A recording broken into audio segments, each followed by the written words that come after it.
Testemunhos para a Igreja, volume 5, capítulo 81. Natureza e influência dos testemunhos. À medida que o fim se aproxima, e há um contínuo crescimento da obra que tem por objetivo transmitir ao mundo a última advertência, torna-se mais importante para os que abraçaram a verdade possuir uma compreensão clara da natureza e da influência dos testemunhos que Deus, em sua providência, vinculou à obra da terceira mensagem angélica desde a sua origem. Nas páginas seguintes, serão apresentados trechos do que escrevi durante os últimos 40 anos com relação à minha própria experiência inicial nesta obra especial e o que Deus me tem revelado quanto à natureza e importância dos testemunhos, a maneira como foram dados e a atenção que devem receber.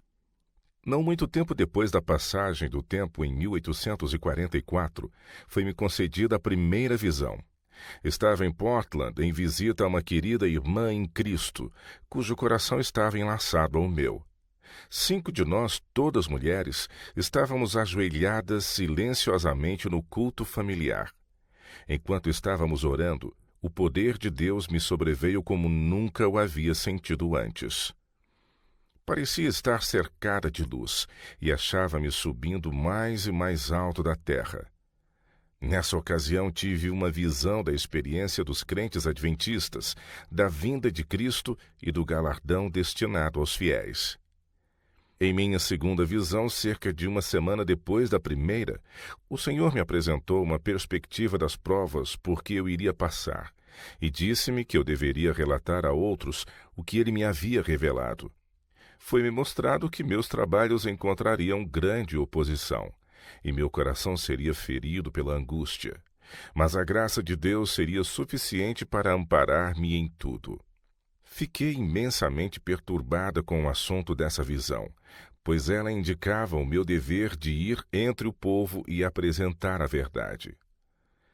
Oprimia-me o grande receio de que, se eu obedecesse ao chamado do dever e fosse declarar-me favorecida do Altíssimo com visões e revelações para o povo, pudesse entregar-me à exaltação pecaminosa e elevar-me acima da posição que me cumpria ocupar, bem como trazer sobre mim o desagrado de Deus e perder a própria alma. Eu sabia de tais casos, e meu coração recuava ante a severa prova. Supliquei então que, se eu devesse relatar o que o Senhor me mostrara, fosse preservada de exaltação. Disse o anjo: suas orações são ouvidas e serão atendidas. Se esse mal que você receia a ameaçar, a mão de Deus estará estendida para salvá-la, por meio de aflições e lhe atrará a si, e preservará sua humildade. Apresente a mensagem fielmente. Resista até o fim, e você comerá do fruto da árvore da vida e beberá da água da vida. Por esse tempo, o fanatismo se apoderara de alguns dentre os que tinham abraçado a primeira mensagem. Sustentavam-se graves erros de doutrina e de prática religiosa, e alguns estavam prontos a condenar, fosse quem fosse, que não partilhasse o seu modo de ver. Esses erros me foram revelados em visão, enviando-me o Senhor a esses filhos desviados para que lhes declarasse. No desempenho dessa missão, porém, defrontei dura oposição e rijas acusações. Era muito penoso para mim relatar aos que erravam o que me havia sido mostrado concernente a eles. Causava-me grande angústia ver outros perturbados ou entristecidos. E, sendo obrigada a declarar as mensagens, queria muitas vezes abrandá-las e fazê-las parecer tão favoráveis às pessoas quanto eu podia, e então ficava a sós e chorava em agonia de espírito. Eu olhava aqueles que pareciam ter apenas a si mesmos para cuidar, e achava que, se estivesse em sua situação, não murmuraria. Era penoso descrever os testemunhos claros e incisivos a mim, apresentados por Deus.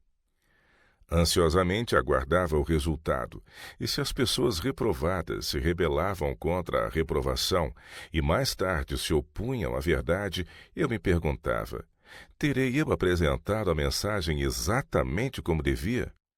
Não haveria algum meio de a salvar?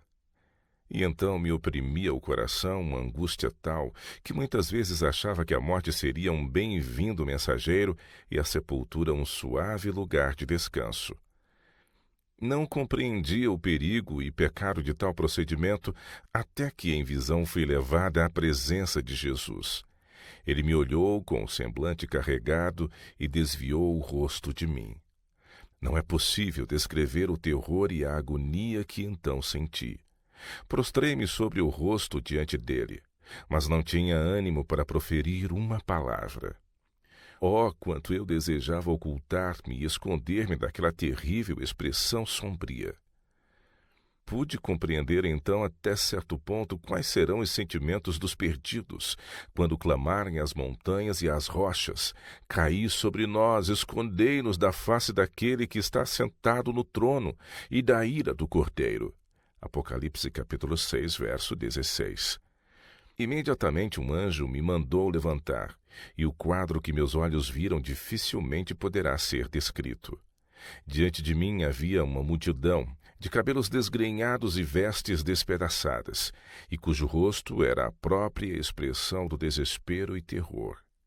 Achegaram-se a mim e roçaram suas vestes nas minhas. Quando olhei as minhas vestes, vi que estavam manchadas de sangue. De novo caí como morta aos pés do meu anjo assistente. Não podia alegar uma desculpa e desejava estar fora daquele santo lugar. O anjo me pôs de pé e disse: este não é o seu estado agora, mas esta cena lhe foi apresentada para que você saiba qual será a sua situação se negligenciar declarar a outros o que o Senhor lhe revelou.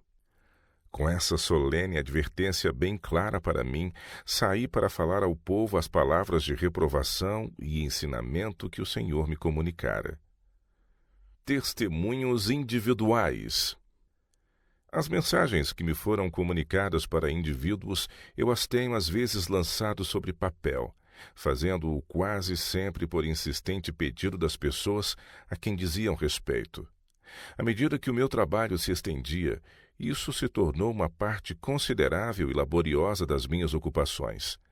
Antes da publicação do testemunho número 15, numerosos pedidos me foram dirigidos por parte de pessoas que eu aconselhara e repreendera para dar-lhes esses testemunhos por escrito. Sentia-me, porém, de tal forma prostrada em virtude de trabalhos exaustivos, que recuei diante da tarefa, tanto mais que sabia que muitas dessas pessoas eram absolutamente indignas e que pouca esperança havia de que as advertências recebidas operassem nelas uma mudança decisiva. Nesse tempo, recebi grande animação do seguinte sonho que tive. Alguém me trouxe uma peça de tecido branco e me incumbiu de cortar dele vestes para pessoas de todos os tamanhos, de todas as condições de vida e de todas as modalidades de caráter. Foi-me ordenado que as cortasse e as deixasse preparadas para serem feitas quando solicitadas. Tive a impressão de que muitos daqueles para os quais fora incumbida de cortar vestes não as mereciam. Indaguei então se essa era a última peça de tecido que tinha a cortar, ao que me foi respondido que não. Que tão depressa houvesse acabado essa, haveria ainda outras para cortar. Senti-me desanimar ante o acúmulo de trabalho que vi diante de mim. Verifiquei que estivera empenhada em talhar vestes para outros durante mais de 20 anos e que o meu trabalho não fora apreciado. Também não podia ver que houvesse sido de grande benefício. Falei então à pessoa que me trouxera os tecidos, aludindo particularmente a uma mulher, para a qual tinha sido incumbida de cortar uma veste. Observei-lhe que ela não saberia apreciar a veste e que presenteá-la com a mesma seria perder tempo e tecido. Era muito pobre e de pouca cultura, desordenada nos hábitos, de sorte que havia de sujá-la muito breve. A pessoa respondeu-me: corte as vestes. É esse o seu dever. O prejuízo não é seu senão meu. O Senhor não vê como vê o homem. 1 Samuel capítulo 16, verso 7. Ele distribui o trabalho que deseja ser feito, e tu não sabes qual prosperará. Eclesiastes 11, verso 6, se este ou aquele. Levantei então minhas mãos calejadas como estavam do longo uso das tesouras, e ponderei-lhe que não podia reprimir um sentimento de contrariedade ante a ideia de ter de continuar esse gênero de trabalho. O meu interlocutor respondeu-me: corte as vestes. Ainda não é tempo de você ser disso dispensada. Com uma sensação de invencível fadiga, levantei-me para recomeçar o trabalho. Diante de mim estavam algumas tesouras novas, perfeitamente afiadas, com as quais me pus a trabalhar. Imediatamente senti desaparecer todo o cansaço e desalento. As tesouras pareciam cortar sem que fosse necessário maior esforço da minha parte, e talhava vestes e mais vestes com relativa facilidade. Há muitos sonhos que derivam dos fatos ordinários da vida, e com os quais o Espírito de Deus nada tem que ver. Há também falsos sonhos, bem como falsas visões que são inspirados por Satanás. Mas os sonhos provenientes do Senhor estão classificados na palavra de Deus juntamente com as visões, e são tão verdadeiramente frutos do espírito de profecia como as visões. Tais sonhos, levando-se em conta as pessoas que os têm e as circunstâncias sob as quais foram dados, contêm suas próprias provas de genuinidade. Visto as advertências e instruções ministradas por meio de testemunhos e casos individuais se aplicarem com igual propriedade a muitos outros que não foram neles especialmente mencionados, pareceu-me um dever publicar esses testemunhos individuais em benefício da Igreja.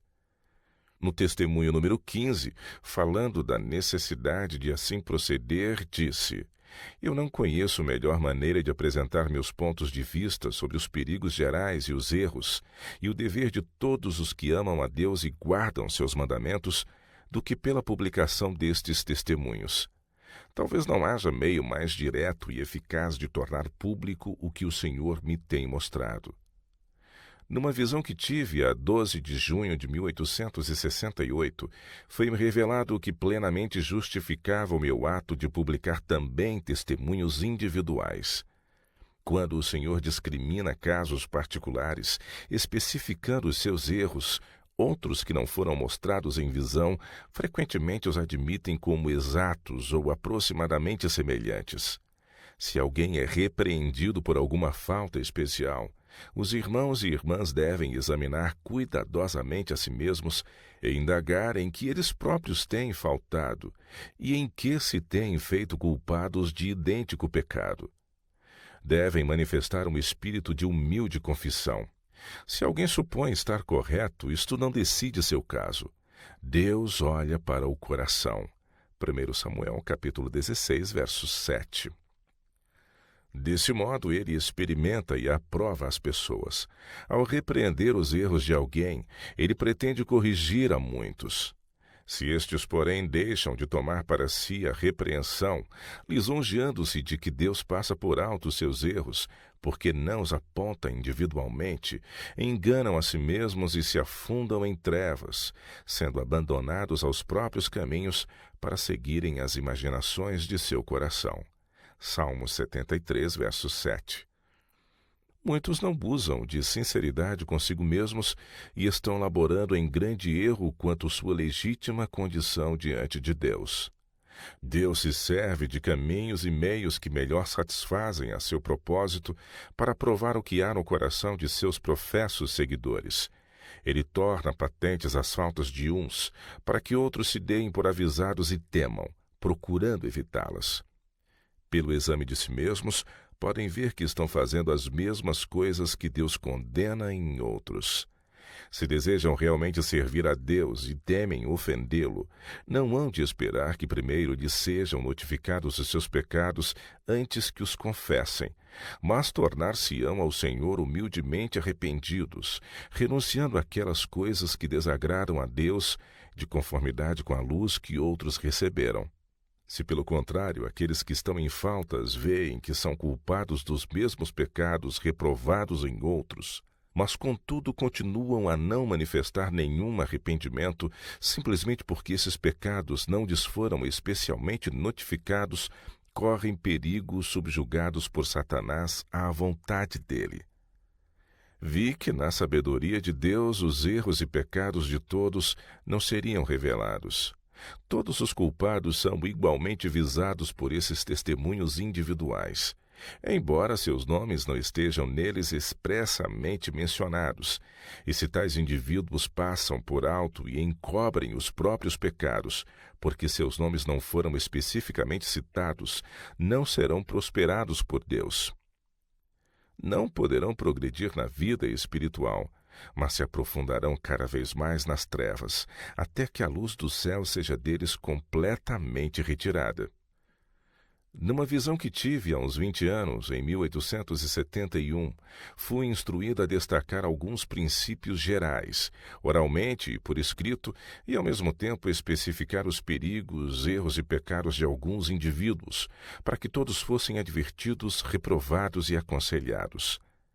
Vi que todos devem fazer um exame minucioso de sua consciência para saber se não têm cometido os mesmos erros pelos quais outros foram repreendidos, e se as advertências feitas a outros não se aplicam também ao seu caso.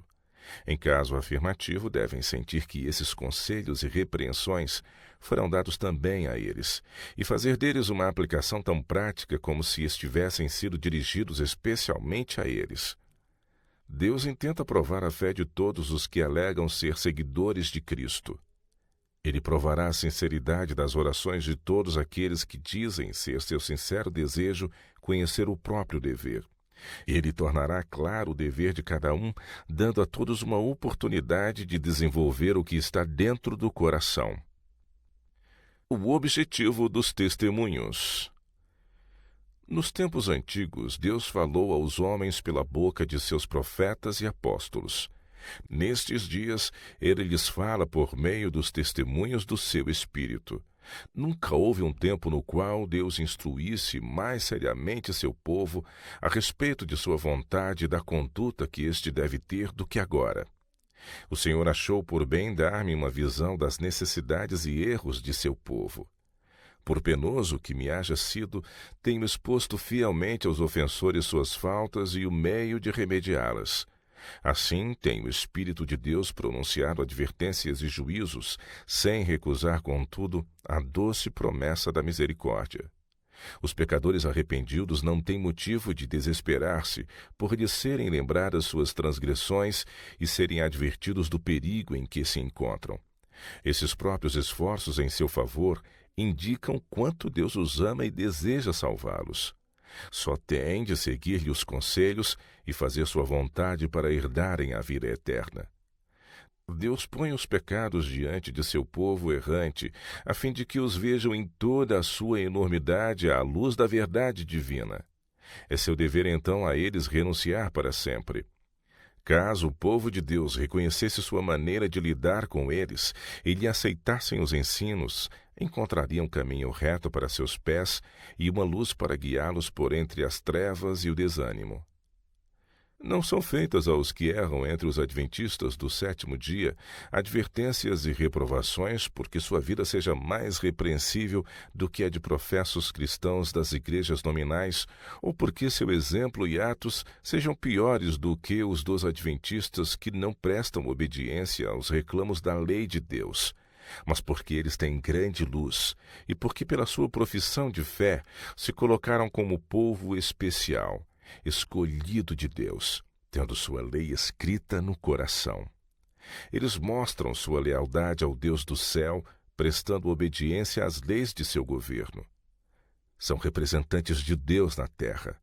Qualquer pecado que neles houver os separa de Deus, e de modo especial desonra-lhe o nome, pois dá aos inimigos de sua santa lei ocasião de reprovar sua causa e seu povo, o qual ele chamou a geração eleita, o sacerdócio real, a nação santa, o povo adquirido, a fim de que eles anunciem as virtudes daquele que os chamou das trevas para a sua maravilhosa luz.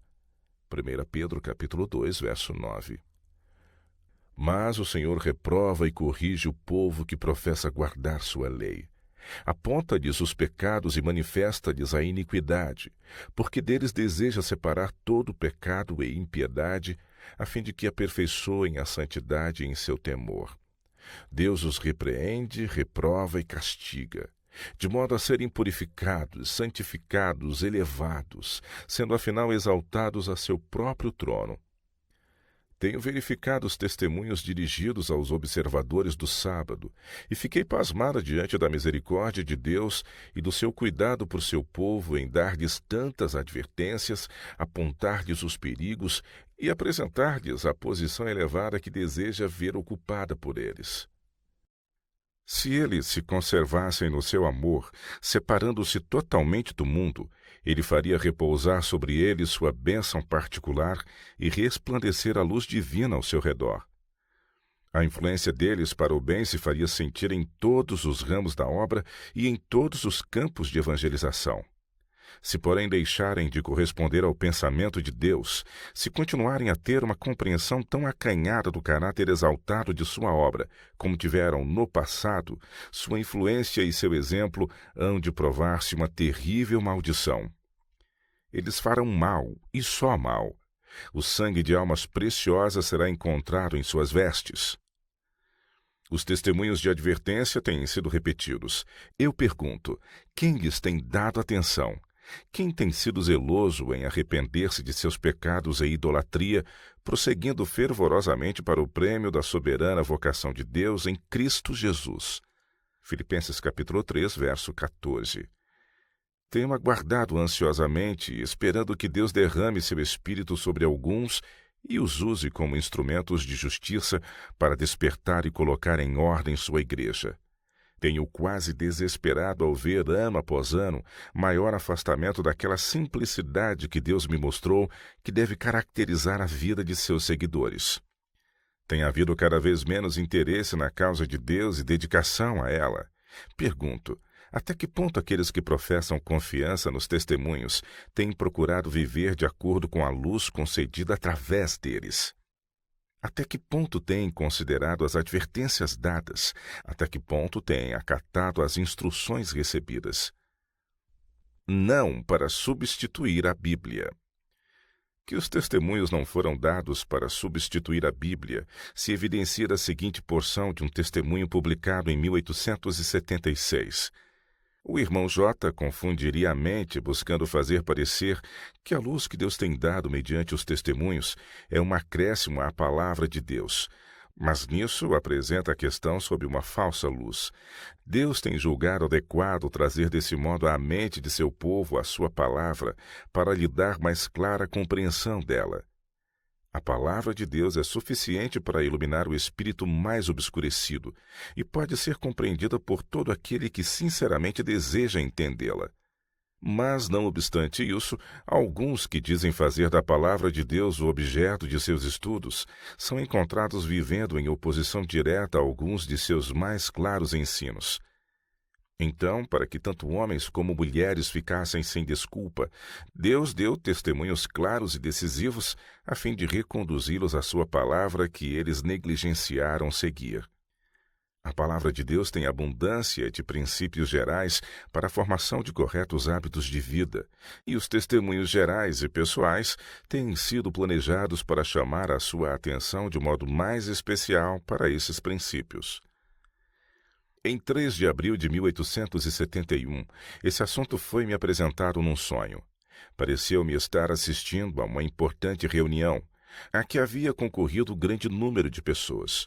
Muitos estavam inclinados diante de Deus em súplicas fervorosas, parecendo contritos. Insistiam com o Senhor por luz especial. Alguns pareciam estar com o espírito angustiado. Seus sentimentos eram intensos e com lágrimas suplicavam em alta voz auxílio e luz. Os nossos mais preeminentes irmãos figuravam nessa impressionante cena. O irmão S. estava prostrado no chão, aparentemente muito atribulado. Sua mulher estava sentada no meio de um grupo de insensíveis escarnecedores.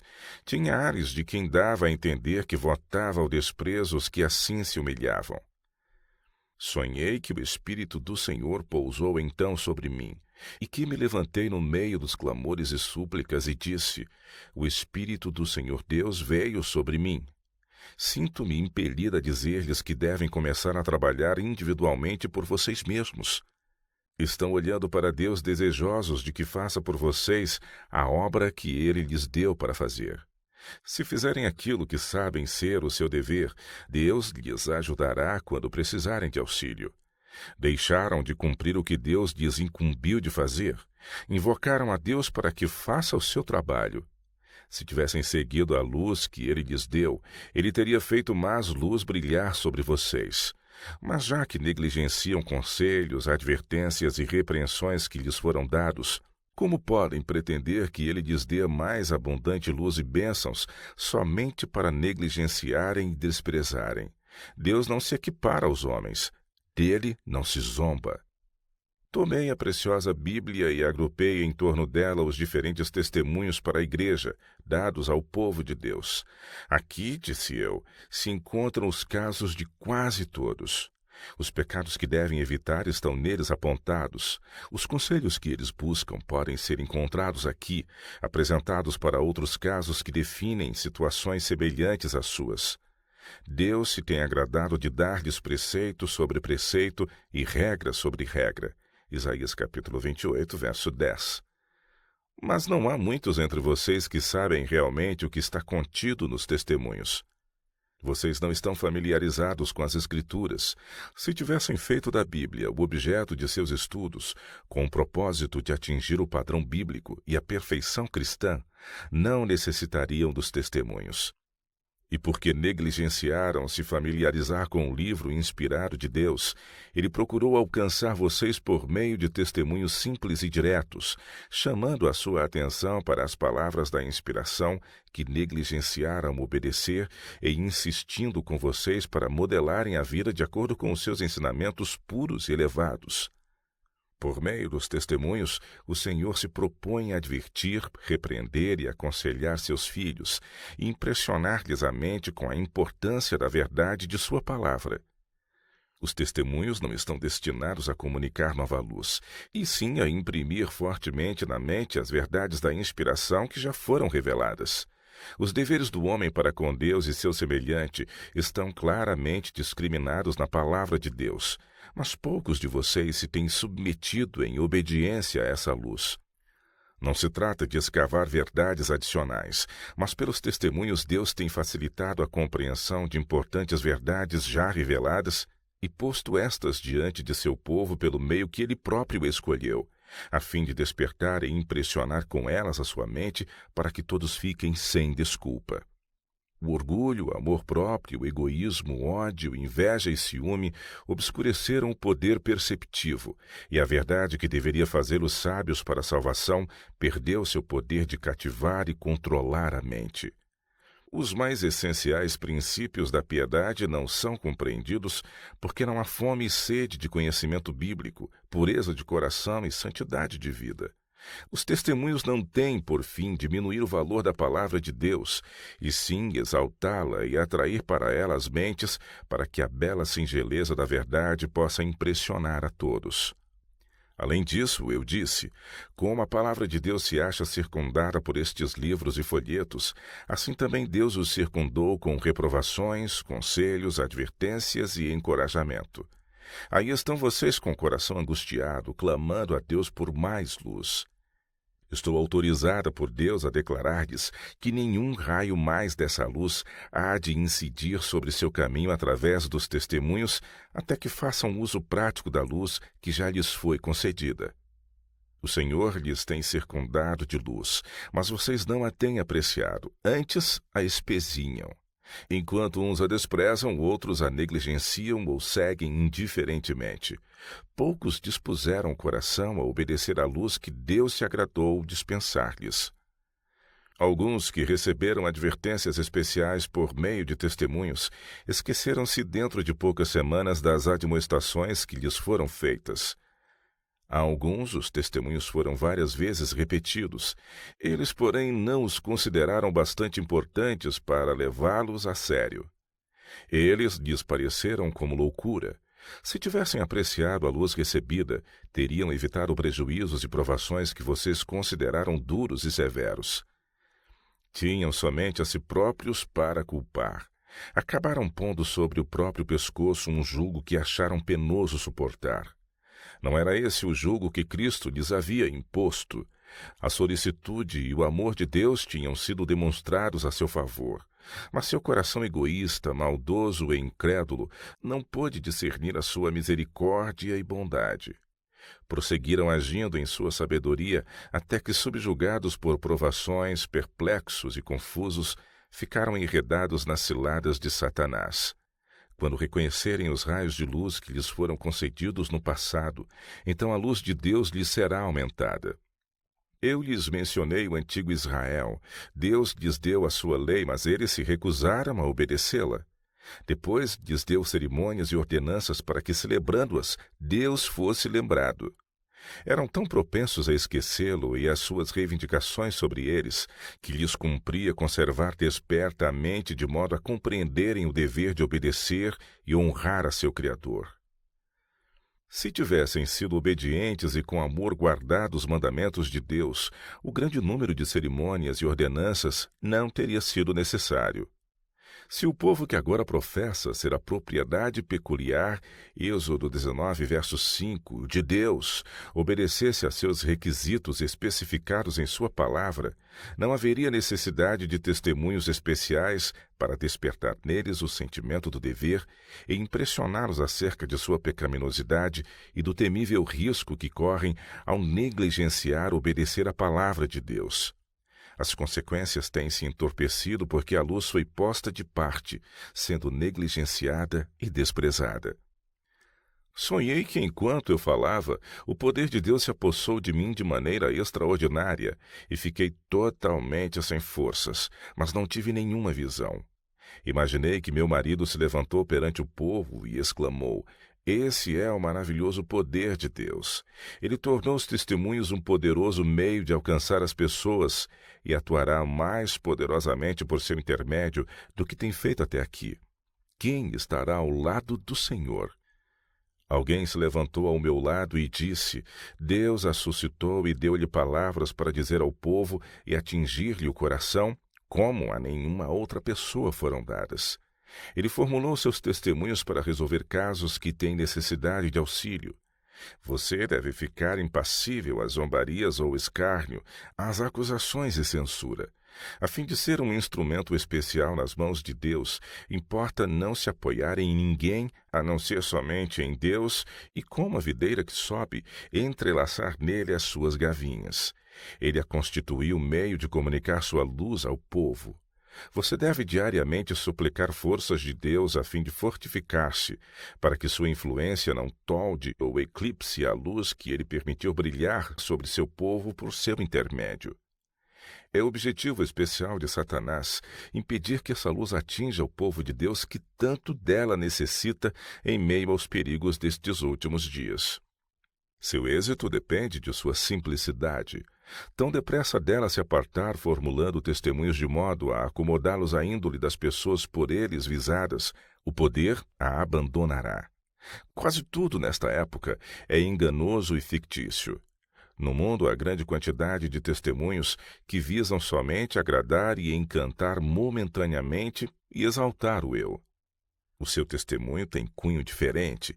Ele atinge os pormenores da vida, impedindo que se extinga a fé vacilante e impressionando o coração dos crentes com a necessidade de fazer resplandecer a sua luz diante do mundo.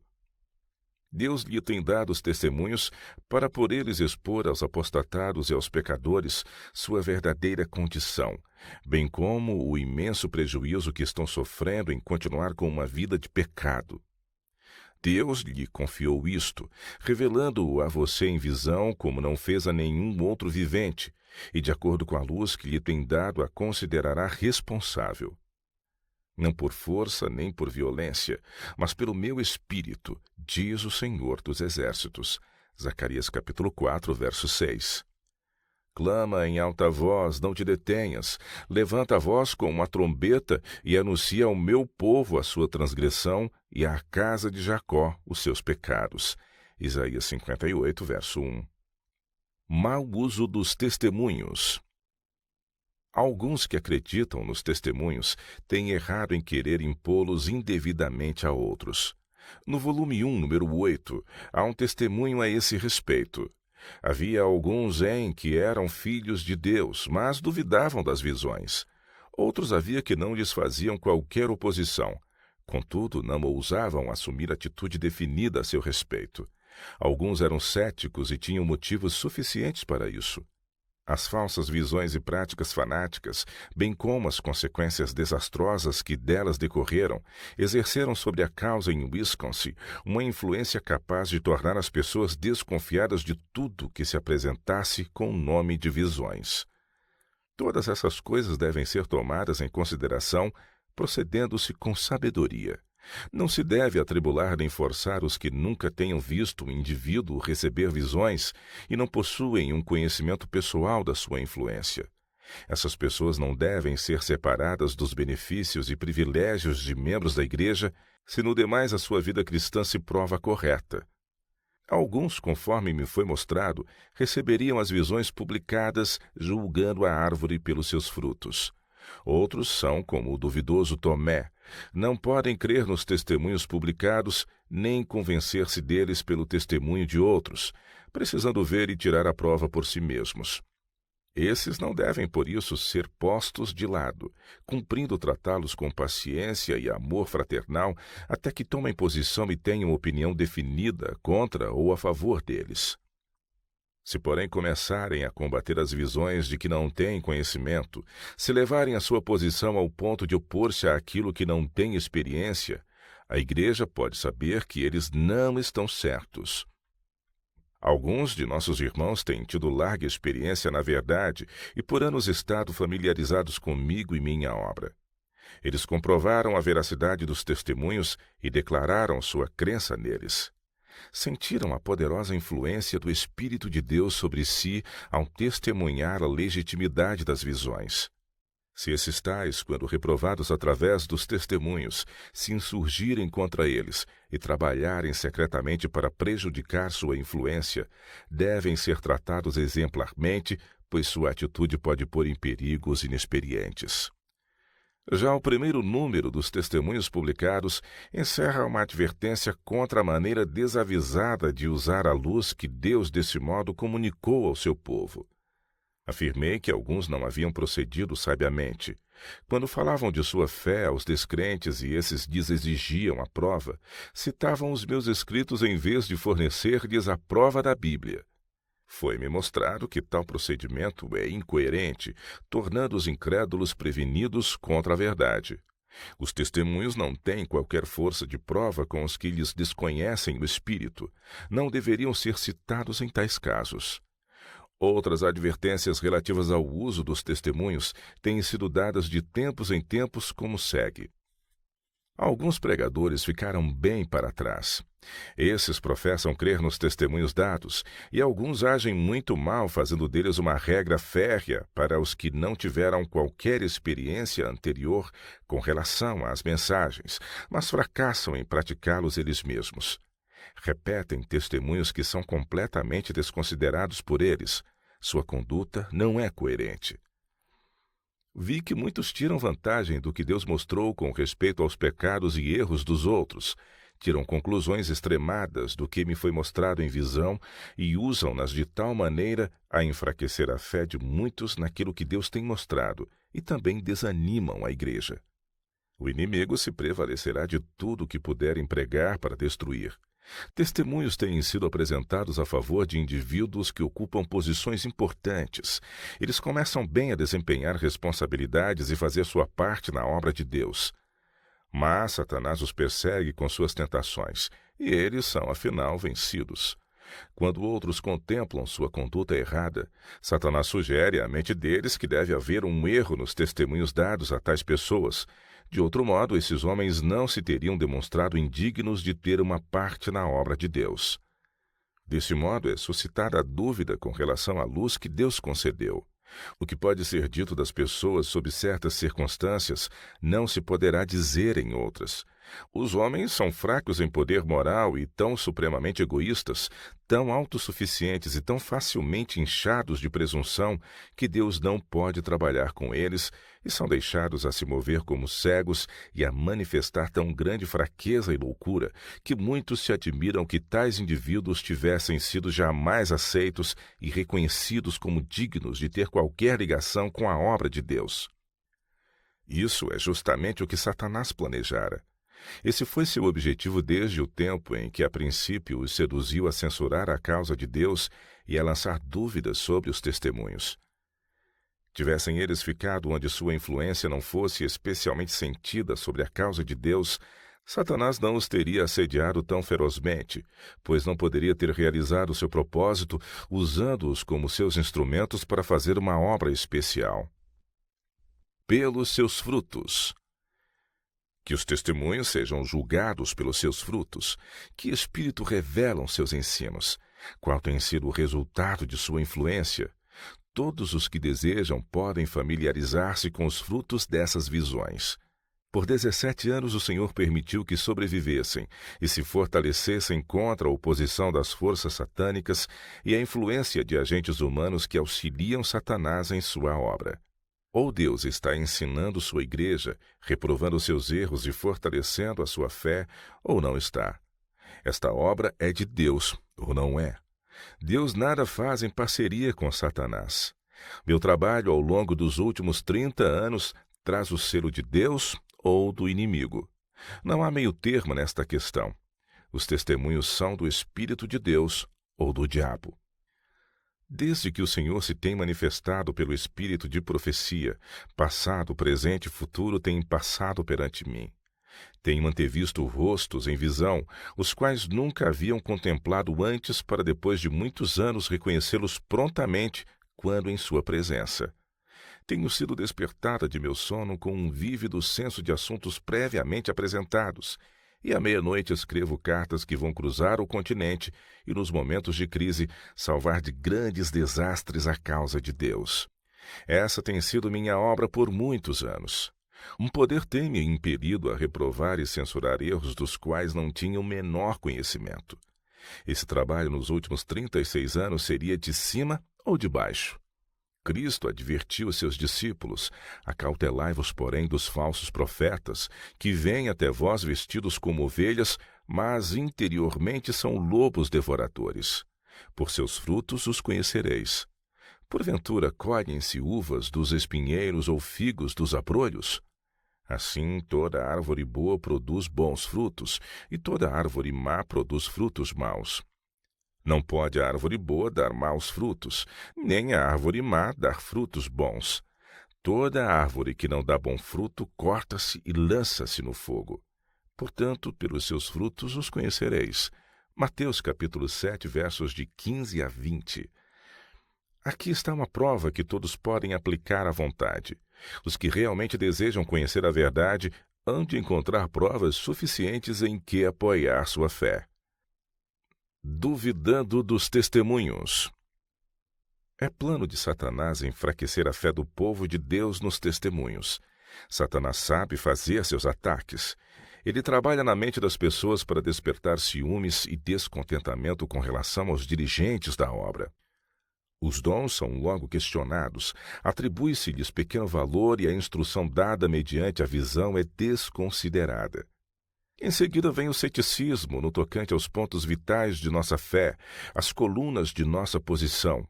Depois, as dúvidas acerca das Escrituras Sagradas, e então a caminhada descendente para a perdição. Quando os testemunhos nos quais se acreditava anteriormente são postos em dúvida e rejeitados, Satanás sabe que as pessoas enganadas não pararão aí. E ele redobra seus esforços até lançá-las em rebelião aberta, a qual se torna irremediável e termina em destruição. Dando lugar a dúvidas e descrença com relação à obra de Deus e acariciando sentimentos de desconfiança e cruel inveja, estão se preparando para uma decepção total. Levantam-se com sentimentos amargos contra aqueles que ousam falar de seus erros e reprovar seus pecados. Um testemunho dirigido a alguns moços e publicado pela primeira vez em 1880 refere-se a esse ponto nos seguintes termos: um predominante ceticismo está continuamente aumentando com referência aos testemunhos do Espírito de Deus, e esses jovens encorajam questionamentos e dúvidas em vez de removê-los, porque ignoram o espírito, poder e força dos testemunhos. Foi-me mostrado que muitos estão tão necessitados de espiritualidade que não compreendem o valor dos testemunhos ou seu real objetivo. Conversam voluvelmente acerca dos testemunhos dados por Deus em benefício de seu povo. Exercem o juízo sobre os mesmos, dando a sua opinião acerca deles e criticando ora isto, ora aquilo, quando fariam melhor em pôr a mão sobre os lábios e prostrar-se no pó. Não conseguem apreciar o espírito dos testemunhos por conhecerem muito pouco o Espírito de Deus.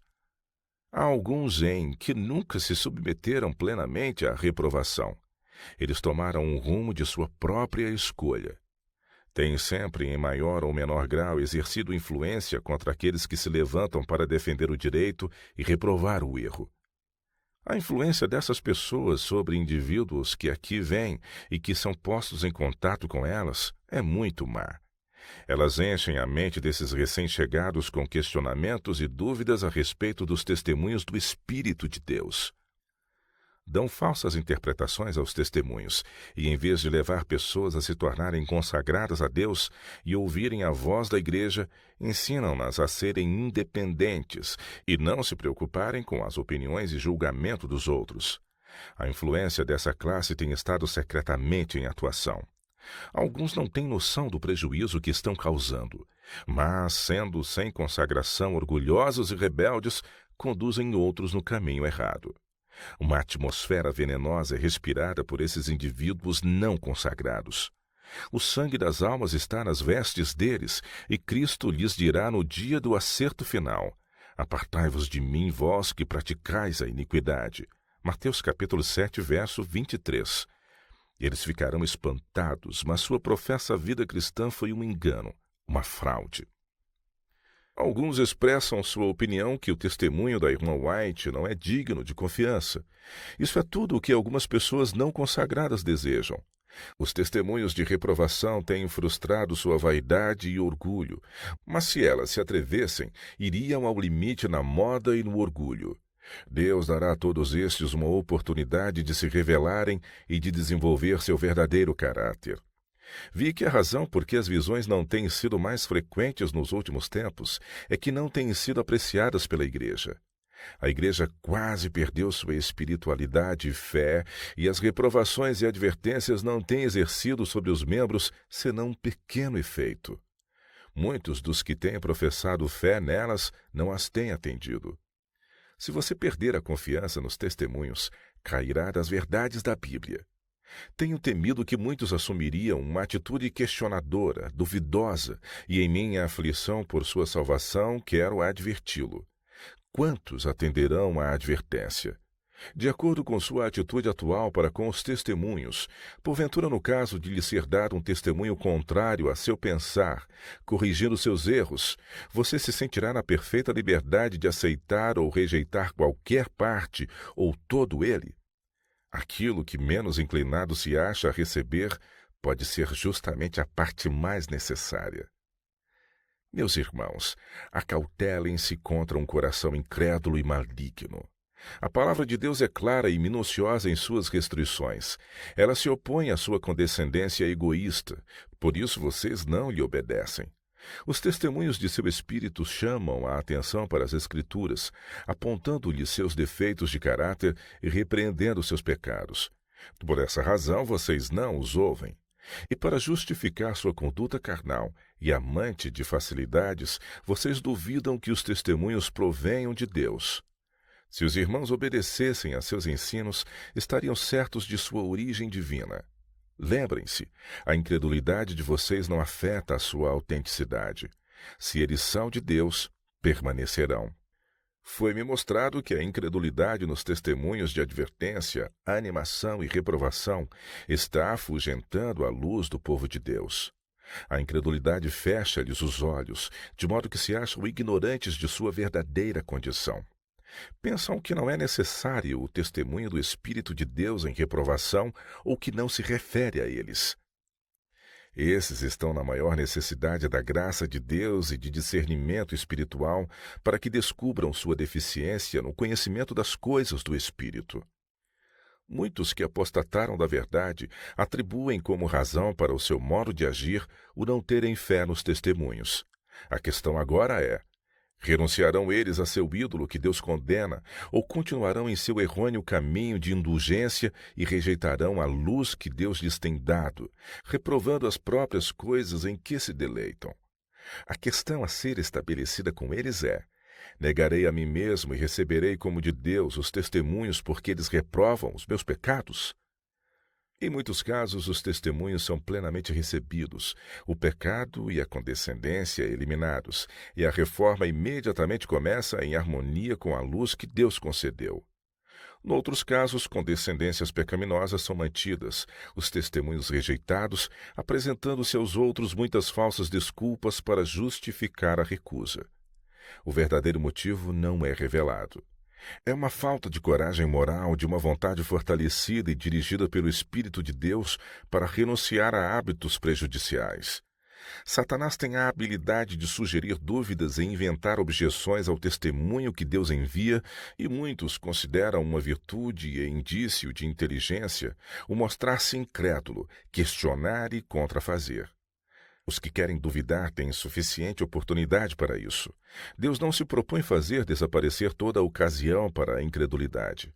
Apresenta evidências que precisam ser cuidadosamente verificadas com espírito humilde e suscetível ao ensino, e todos devem julgar pela força dessas mesmas evidências. Deus oferece suficiente evidência para a mente sincera crer, mas aquele que se desvia do peso da evidência, porque há umas poucas coisas que não podem tornar claras a sua compreensão finita, será deixado na atmosfera fria e insensível da descrença e das dúvidas questionadoras e naufragará na fé. A tarefa de corrigir. Se há erros claros entre seu povo, e os servos de Deus continuam em frente, indiferentes a isso, estão, por assim dizer, apoiando e justificando o pecador, e são igualmente culpados, incorrendo tão certo como ele no desagrado de Deus, pois serão tidos como responsáveis pelos pecados do culpado. Foram-me mostrados em visão muitos casos em que o desagrado de Deus foi atraído por negligência da parte de seus servos, quanto a tratar dos erros e pecados existentes entre eles. Os que passaram por alto esses erros têm sido considerados pelo povo amáveis e de disposição benigna, simplesmente por haverem eles recuado do desempenho de um claro dever escriturístico. Essa tarefa não agradava a seus sentimentos, portanto, eles a evitaram. O perscrutador Espírito de Deus vai separar de Israel aqueles que já estiveram em guerra com os meios que Deus ordenou para manter a corrupção fora da igreja. Erros precisam ser chamados erros. Pecados graves precisam ser chamados por seu nome exato. Todo o povo de Deus devia chegar-se mais perto dele. Então verão o pecado na luz verdadeira e reconhecerão quão ofensivo é à vista de Deus. O testemunho claro e direto precisa viver na igreja, ou a maldição de Deus repousará sobre seu povo tão certamente como repousou sobre o antigo Israel por causa de seus pecados. Nunca houve maior necessidade de fiéis advertências, reprovações e um tratamento íntimo e direto do que neste tempo. Satanás desceu com grande poder, sabendo que tem pouco tempo. Apocalipse capítulo 12, verso 12. Ele está inundando o mundo com fábulas agradáveis, e o povo de Deus gosta que lhes fale coisas lisonjeiras. Foi-me mostrado que o povo de Deus precisa fazer esforços mais firmes e resolutos para repelir a escuridão que está tomando conta. O trabalho rigoroso do Espírito de Deus é necessário agora como nunca antes. Quando na minha juventude aceitei a obra que me foi confiada por Deus, também recebi a promessa de que teria especial ajuda do poderoso Auxiliador. Nessa ocasião recebi o solene encargo de apresentar fielmente a mensagem do Senhor, sem fazer diferença entre amigos e inimigos. Deus não discrimina pessoas. lidando com ricos ou pobres, pessoas bem ou mal conceituadas, cultas ou ignorantes. O mensageiro do Senhor não pode trair o seu sagrado dever. Que ninguém entretenha o pensamento de que eu lastimo ou me retrate de qualquer claro testemunho dado a indivíduos ou povo. Se eu errei de alguma forma, foi em não repreender mais firme e decididamente o pecado. Alguns irmãos assumiram a responsabilidade de criticar meu trabalho e propor um meio mais fácil de corrigir os erros. Gostaria de dizer a essas pessoas que prefiro o caminho de Deus e não o delas. O que eu disse ou escrevi em testemunho ou reprovação não tem sido expresso corretamente. Os que querem, de algum modo, amenizar a força das agudas reprovações que Deus me deu para transmitir, haverão de enfrentar sua obra no juízo. Àqueles que se sentem na responsabilidade de me censurar e, em seu finito julgamento, propor-me uma conduta que lhes pareça mais sábia, repito, não concordo com sua atitude. Deixe-me em paz em meu relacionamento com Deus e permitam que Ele me ensine. Receberei as palavras do Senhor e as comunicarei ao povo. Não espero que todos aceitem a reprovação e reformem sua vida, mas devo desempenhar meu dever fielmente. Andarei em humildade diante de Deus, fazendo meu trabalho para o tempo e a eternidade. O Senhor não confiou a meus irmãos a obra que me deu para fazer. Alguns têm reclamado que minha maneira de dar reprovação em público leva outros a serem críticos, cortantes e severos. Se esses assumem a responsabilidade que Deus não depôs sobre eles, se desrespeitam as instruções que Ele seguidamente lhes deu através do humilde instrumento de sua escolha, a fim de torná-los bondosos, pacientes e indulgentes, somente eles responderão pelos resultados. Com o coração carregado de tristeza, tenho desempenhado meu desagradável dever com meus mais caros amigos, não ousando agradar a mim mesma por reter a reprovação, mesmo quando dirigida a meu marido. Não serei menos fiel em advertir os outros, quer ouçam ou não. Quando estou falando ao povo, digo muita coisa que de forma alguma premeditei. O Espírito do Senhor frequentemente vem sobre mim. Parece-me que sou levada para fora de mim mesma, e a vida e o caráter de diferentes pessoas me são claramente apresentados. Vejo seus erros e perigos que correm. Sinto-me então compelida a falar do que me tem sido mostrado. Não ouso resistir ao Espírito de Deus. Rejeitando a correção. Muitos atualmente desprezam a fiel reprovação que Deus lhes envia pelos testemunhos.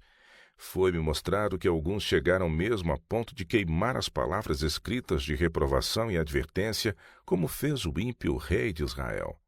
Mas a oposição às ameaças de Deus não impede que elas se cumpram. Desprezar as palavras do Senhor, transmitidas por seus instrumentos escolhidos, só lhe provocará a ira, causando finalmente a ruína certa aos ofensores. A indignação frequentemente se acende no coração dos pecadores contra o agente que Deus escolheu para transmitir suas reprovações. Isto em todo o tempo foi assim, e existe hoje o mesmo espírito que perseguiu e encarcerou a Jeremias por obedecer à palavra do Senhor. Desde o início do meu trabalho, fui chamada a dar um testemunho direto e claro, a reprovar erros e não omitir nada de ninguém. Mas sempre tem havido aqueles que se opõem ao meu testemunho e continuam a dizer palavras agradáveis, rebocando com argamassa fraca e destruindo a influência do meu trabalho. O Senhor prometeu me guiar ao enfrentar a oposição, e então indivíduos iriam se colocar entre mim e o povo para tornar o meu testemunho de nenhum efeito. Em quase todo caso em que se faz necessária a reprovação, haverá alguns que deixarão de considerar que o Espírito do Senhor foi ofendido, sua causa injuriada. Esses se condoerão dos que mereceram a censura por terem sido magoados sentimentos pessoais. Toda essa não santificada compaixão torna os que a manifestam participantes da culpa da pessoa reprovada. Em 9 casos de 10, fosse o que sofreu a repreensão deixado sob o senso de suas culpas, haveria sido ajudado a vê-las sendo assim reformado. Mas os que de forma intrometida e profana se condoem, dão um significado totalmente errôneo aos motivos do reprovador, bem como à natureza da repreensão. E assim, se condoendo pelo que foi repreendido, o levam a achar que foi realmente maltratado. E seus sentimentos se insurgem em rebelião contra uma pessoa que simplesmente cumpriu seu dever. Os que com fidelidade se desempenham de seus penosos deveres, sob o senso da responsabilidade para com Deus, hão de receber-lhe a bênção. Há alguns nestes últimos dias que clamarão: dizei-nos coisas aprazíveis, profetiza-nos ilusões. Isaías capítulo 30, verso 10. Este, porém, não é o meu trabalho. Deus me colocou como reprovadora de seu povo, e tão seguramente como me colocou essa pesada carga, fará aqueles a quem essa mensagem é dada responsáveis pela maneira com que a tratam. Deus não se deixa escarnecer. Gálatas 6, verso 7. E aqueles que desprezam a sua obra receberão de acordo com seus atos.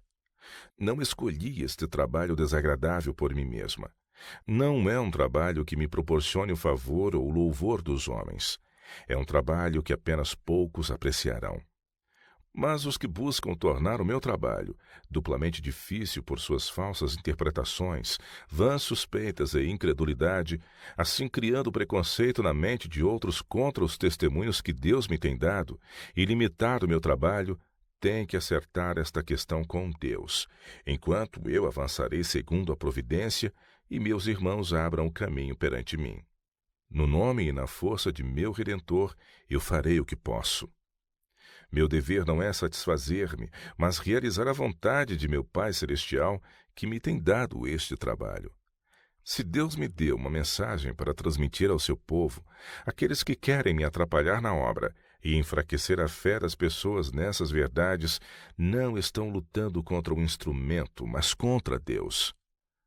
Não é ao instrumento a quem vocês menosprezam e insultam, mas a Deus que lhes tem dado essas advertências e reprovações. É quase impossível às pessoas oferecer maior insulto a Deus do que desprezando e rejeitando os instrumentos que Ele designou para dirigi-los. Negligenciando os testemunhos. Não é só os que abertamente rejeitam os testemunhos ou os que alimentam dúvidas em relação a eles que estão pisando em terreno perigoso. Desprezar a luz é rejeitá-la.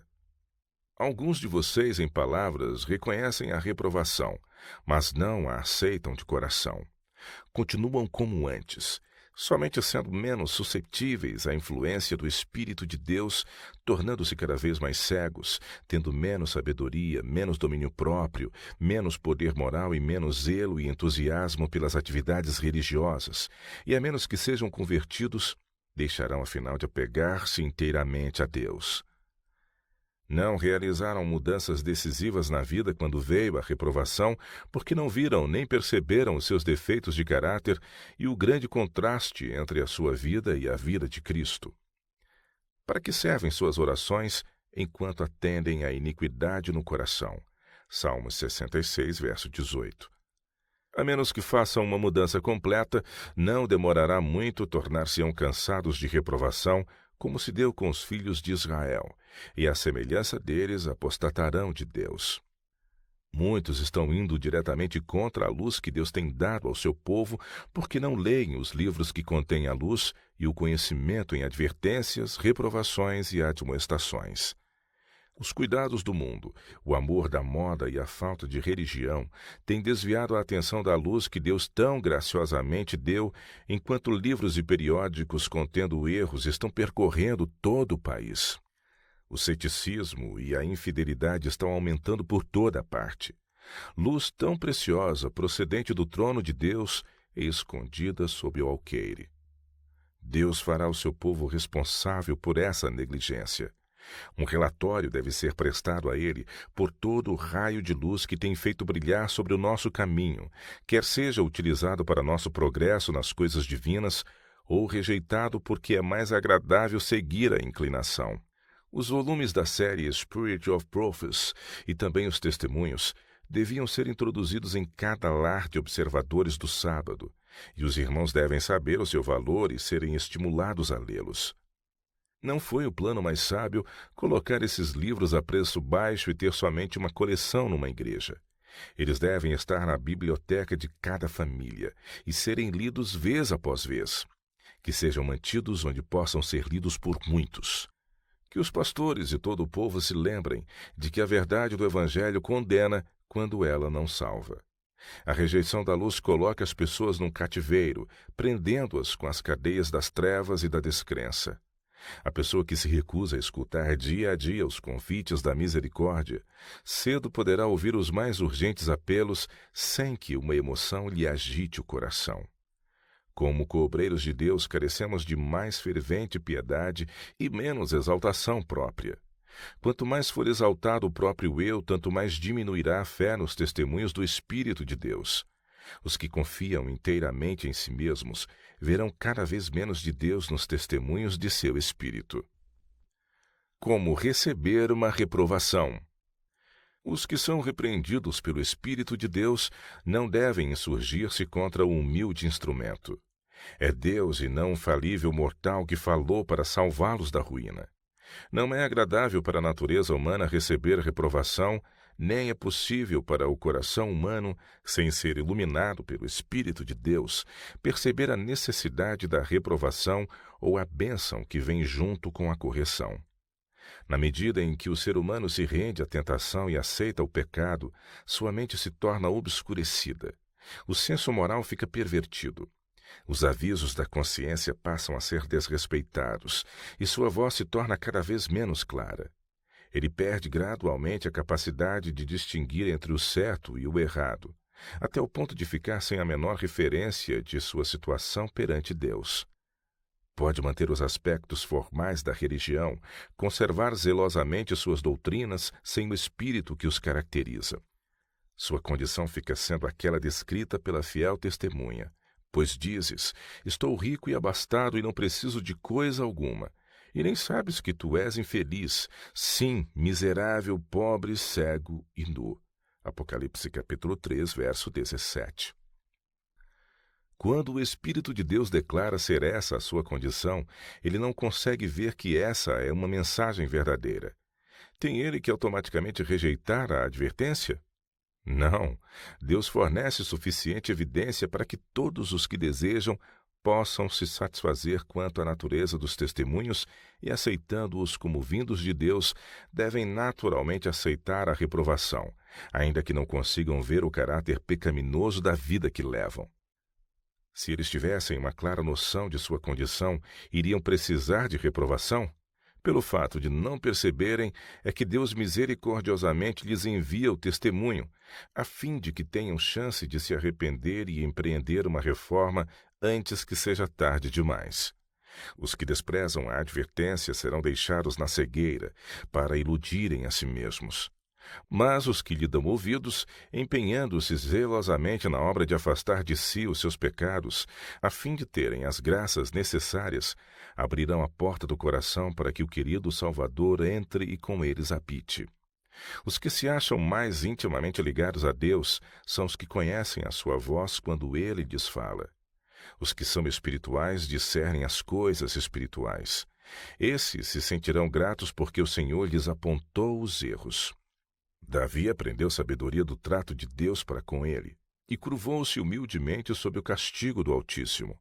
O quadro fiel de sua verdadeira condição, feito pelo profeta Natã, deu a Davi o conhecimento dos próprios pecados e ajudou-o a afastá-los de si. Aceitou humildemente o conselho e humilhou-se diante de Deus. A lei do Senhor é perfeita e refrigera a alma, exclama ele, Salmos 19, verso 7. Mas se estáis sem correção, de que todos se têm tornado participantes, logo sois bastardos e não filhos. Hebreus capítulo 12, verso 8. Nosso Senhor disse, eu repreendo e disciplino a quantos amo. Apocalipse capítulo 3, verso 19. Toda disciplina, com efeito, no momento não parece ser motivo de alegria, mas de tristeza. Ao depois, entretanto, produz fruto pacífico aos que têm sido por ela exercitados, fruto de justiça. Hebreus capítulo 12, verso 11. Por mais amarga que seja a disciplina, ela é escolhida por um Pai amoroso, a fim de sermos participantes da sua santidade. Hebreus 12, verso 10. Distinção imprópria.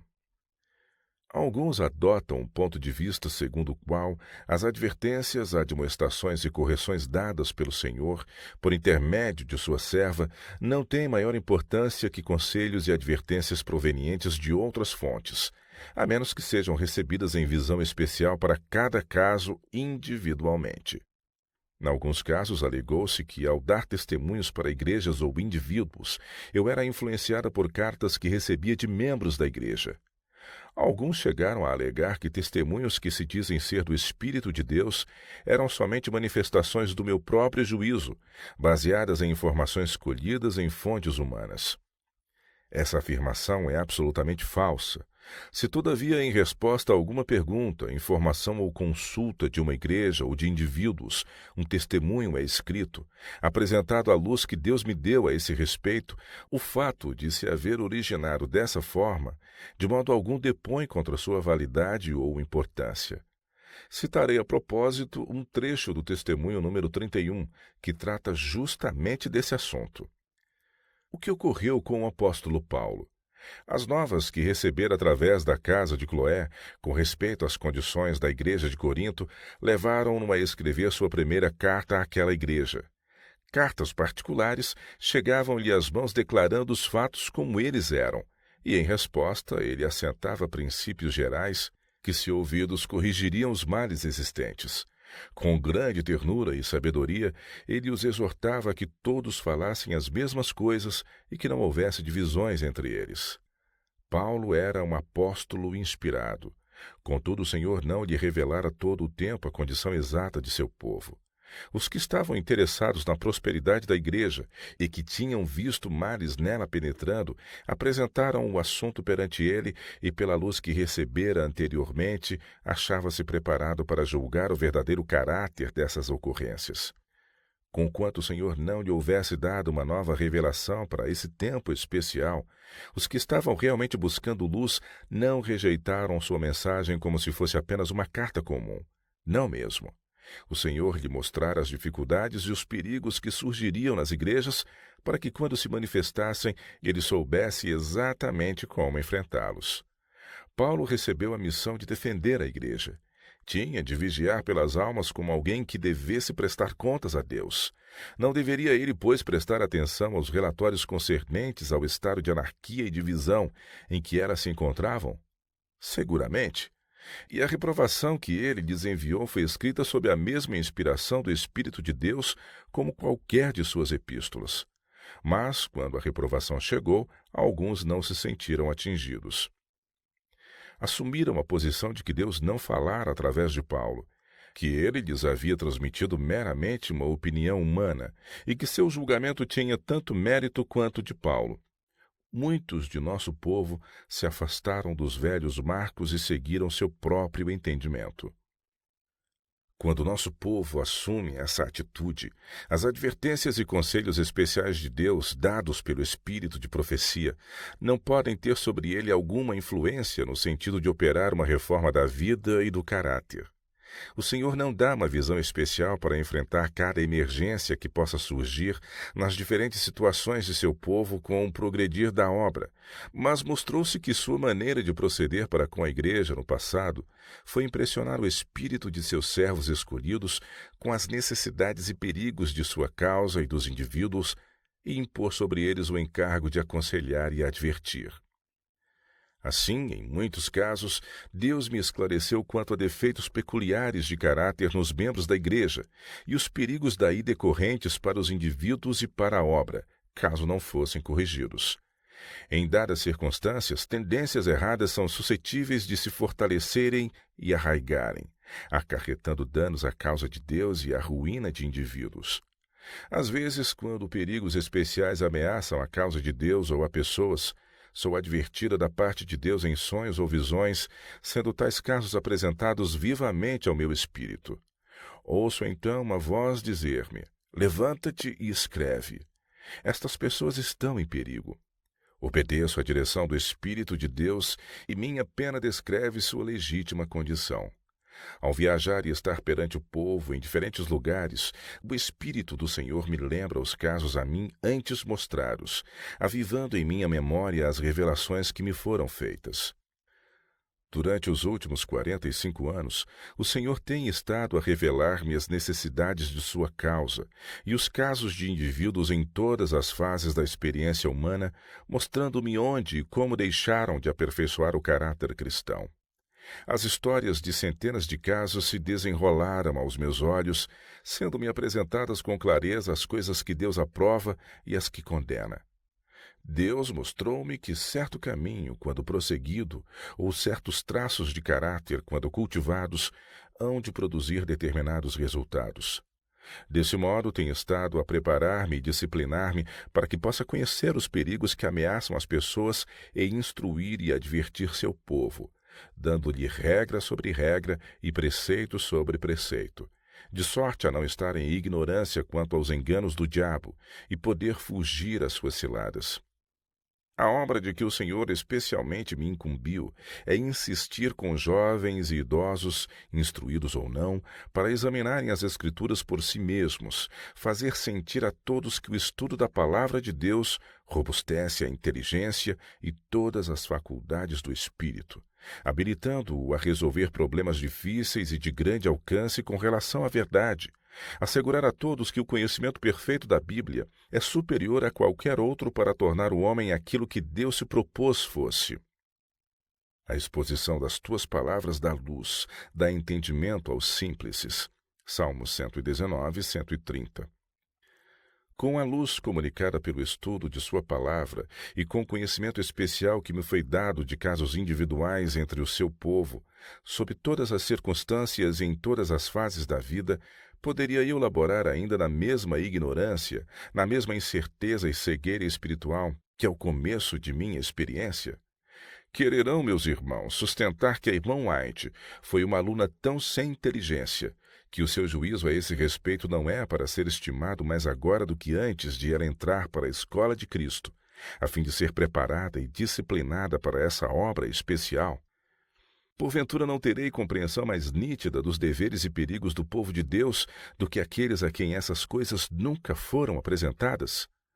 Não desonraria meu mestre com admitir que toda essa luz, todas as manifestações de seu grande poder em meu trabalho e vida fossem em vão, não tendo logrado educar meu juízo ou tornar-me mais idônea para a sua obra? Quando vejo homens e mulheres trilharem o mesmo caminho ou cultivarem os mesmos traços de caráter, que puseram em perigo outras pessoas e trouxeram agravo à causa de Deus, e que o Senhor repetidas vezes corrigiu, poderia deixar de alarmar-me com isso? Quando vejo almas tímidas vergando ao peso do sentimento de suas imperfeições, mas esforçando-se conscienciosamente por cumprir o que Deus declarou ser justo, e sabendo que o Senhor nelas atenta com bondade, em razão de seu sincero empenho, não deveria eu ter palavras de animação e conforto para essas pessoas? Deveria remeter-me ao silêncio, como se não me tivesse sido revelado em visão definida cada caso individualmente? Mas, se quando o atalaia vir que vem a espada, não tocar a trombeta, e não for avisado o povo, se a espada vier e levar uma vida dentre eles, este tal foi levado na sua iniquidade. Mas o seu sangue demandarei da mão do atalaia. A ti, pois, ó filho do homem, te constituí por atalaia sobre a casa de Israel. Tu, pois, ouvirás a palavra da minha boca e lhe anunciarás da minha parte. Se eu disser ao ímpio, ó ímpio, certamente morrerás, e tu não falares para desviar o ímpio do seu caminho, morrerá esse ímpio na sua iniquidade, mas o seu sangue eu demandarei da tua mão. Mas quando tu tiveres falado para desviar o ímpio do seu caminho, para que se converta dele, e ele se não converter do seu caminho, ele morrerá na sua iniquidade, mas tu livraste a tua alma. Ezequiel capítulo 33, versos de 6 a 9. Num sonho recente, fui levada a uma reunião de pessoas, algumas das quais se esforçavam por abafar a impressão de um solene testemunho de advertência que eu lhes transmitira. Diziam: acreditamos nos testemunhos da irmã White, quando, porém, nos diz coisas que não lhe foram diretamente reveladas em visão sobre o caso ou em apreço, suas palavras não têm para nós maior importância do que as de qualquer outra pessoa. Então veio sobre mim o Espírito do Senhor, e eu, erguendo-me, repreendi-os em seu nome. Repeti-lhes em substância o que acima citei com relação ao vigia. Isto, disse-lhes, se adapta ao caso de vocês e ao meu.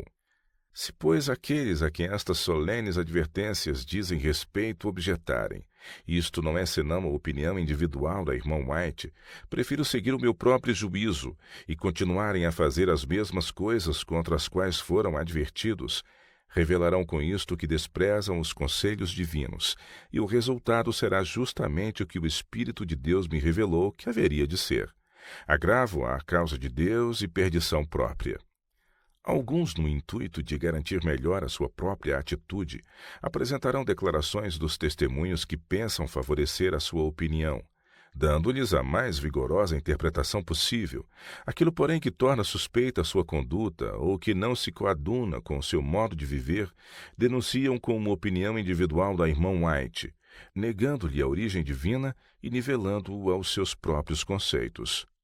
Se vocês, meus irmãos, que há muitos anos conhecem a mim e ao meu trabalho, entendem que os meus conselhos não são mais para se estimar do que os daqueles que não foram especialmente educados para esta obra, não me peçam mais para cooperar com vocês, porque assumindo tal atitude, fatalmente estarão neutralizando a influência do meu trabalho. Se julgam que seguir os próprios impulsos seja tão seguro como seguir a luz transmitida pela serva comissionada do Senhor, o risco será seu. Serão condenados por rejeitar a luz que lhes foi enviada do céu. Estando o Senhor veio a mim à noite e me encorajou com preciosas palavras de animação quanto à minha obra, repetindo a mesma mensagem que por diversas vezes me dera antes. Relativamente aos que voltaram as costas à luz que lhes foi enviada, disse-me: ao menosprezar e rejeitar o testemunho que lhes fiz transmitir, têm desprezado não a ti, mas a mim, o Senhor. Se os obstinados e presunçosos prosseguirem impunemente em seu caminho, a que estado será finalmente reduzida a Igreja? Como poderão ser corrigidos os erros sustentados por esses teimosos e ambiciosos? Por que meios poderia Deus atingi-los? Como deverá manter a ordem em sua Igreja? Divergências de opinião surgem constantemente, e a Igreja frequentemente é visitada pela apostasia. Quando se suscitam controvérsias e divisões, todas as partes pretendem estar com a razão e agindo sinceramente, recusando ser instruídos pelos que durante muito tempo suportaram o peso do trabalho, e que, como devem perfeitamente saber, foram guiados pelo Senhor. A luz é enviada para desfazer as trevas, porém, em seu excessivo orgulho, a rejeitam, preferindo continuar às escuras. Desprezam os conselhos divinos, porque não correspondem aos seus pontos de vista e intenções, e não aprovam seus maus traços de caráter. A operação do Espírito de Deus, que os poderia ajudar a entrar no bom caminho, se a aceitassem, não se faz de modo a comprazê-los e lisonjear sua justiça própria. Não reconhecem a luz comunicada por Deus, pelo que se deixam ficar nas trevas. Pretendem que não se pode depositar maior confiança no discernimento de alguém que tem tão longa experiência e a quem o Senhor instruiu e usou para fazer uma obra especial do que no de qualquer outra pessoa.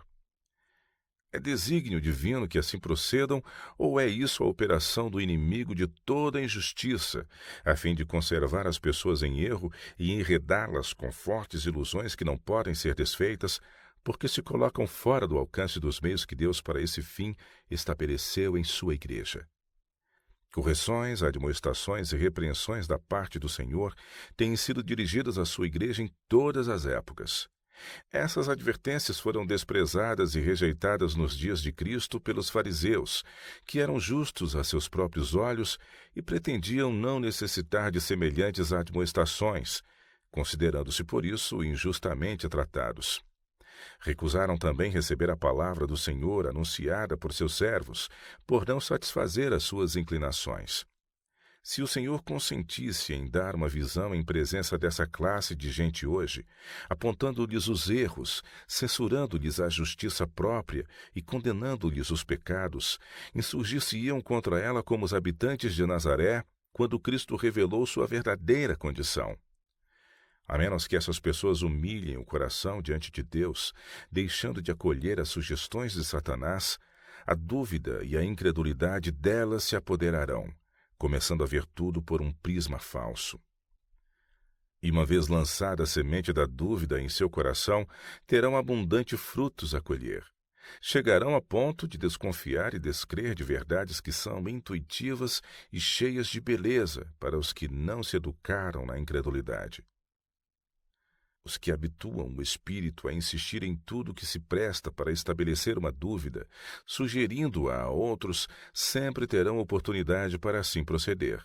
Meter-se-ão a discutir e criticar tudo que lhes surgir à frente com o desdobrar da verdade, criticando a obra e a atitude de outros, bem como cada ramo da obra de que não fazem parte. Desse modo, alimentar-se-ão dos erros, enganos e faltas de outros, até que, como me disse o anjo, o Senhor Jesus se levante de sua obra de mediação no santuário celestial e, tomando as vestes de vingança, venha surpreendê-los em seu banquete profano, desprevenidos para as bodas do Cordeiro. O seu gosto está de tal modo pervertido que se inclinariam a criticar até a mesa do Senhor no seu reino. Revelou Deus alguma vez a essas pessoas que as repreensões e correções que dele provêm não têm para elas a menor importância, a não ser que sejam transmitidas por visões diretas? Insisto sobre esse ponto porque a posição que muitos assumiram a esse respeito é um engano de Satanás a fim de arruinar almas. Depois de os haverem enredado e enfraquecido por seus sofismas, a ponto de, quando reprovados, persistirem em tornar de nenhum efeito as operações do Espírito de Deus, seu triunfo sobre eles será completo. Alguns que professam a justiça hão de, como Judas, entregar seu Senhor nas mãos de seus mais duros adversários. Esses que confiam em si mesmos, resolvidos como estão, a seguir seu próprio caminho e a defender suas próprias ideias, irão de mal a pior até estarem prontos a aceitar qualquer proposta, menos a de renunciar à sua própria vontade. Cegamente prosseguirão no caminho do mal e tão enganados a respeito de si mesmos que, como os fariseus iludidos, imaginam estar fazendo a obra de Deus. Cristo deu a conhecer o caminho porque certa classe havia de tomar quando tivesse oportunidade de desenvolver o seu legítimo caráter. Até pelos pais e irmãos e parentes e amigos sereis entregues, e matarão alguns de vós. Lucas 21, verso 16. Deus me concedeu, em conexão com esta obra, uma experiência definida e solene. E podem estar certos de que, enquanto a vida me for poupada, não deixarei de levantar a voz de advertência quando for impelida pelo Espírito de Deus, quer os homens me ouçam, quer deixem de ouvir-me. Não sou dotada de nenhuma sabedoria especial. Sou apenas um instrumento nas mãos de Deus para fazer a obra que me designou. As instruções que tenho dado pela pena e de viva voz são uma expressão da luz que Deus se dignou conceder-me. Tentei expor-lhes os princípios que o Espírito de Deus durante anos tem estado a imprimir em meu espírito e a escrever em meu coração. E agora, irmãos, eu os conjuro a que não se interponham entre mim e o povo, desviando dele a luz que Deus lhe deseja dar. Não comprometam pela crítica a força, a virtude e a importância dos testemunhos. Nem imaginem que são capazes de analisá-los de modo a acomodá-los às suas ideias, pretendendo que Deus lhes tenha dado habilidade para discernir o que é luz do céu e o que é mera sabedoria humana. Se os testemunhos não falarem de acordo com a palavra de Deus, podem rejeitá-los. Cristo e Belial não se unem. Por amor de Cristo, parem de confundir o espírito do povo com sofismas e ceticismo, tornando de nenhum efeito a obra que Deus deseja fazer. Não procurem, pela falta de discernimento espiritual, fazer desse método de operação de Deus uma pedra de escândalo pela qual muitos venham a tropeçar e cair, serem laçados e presos.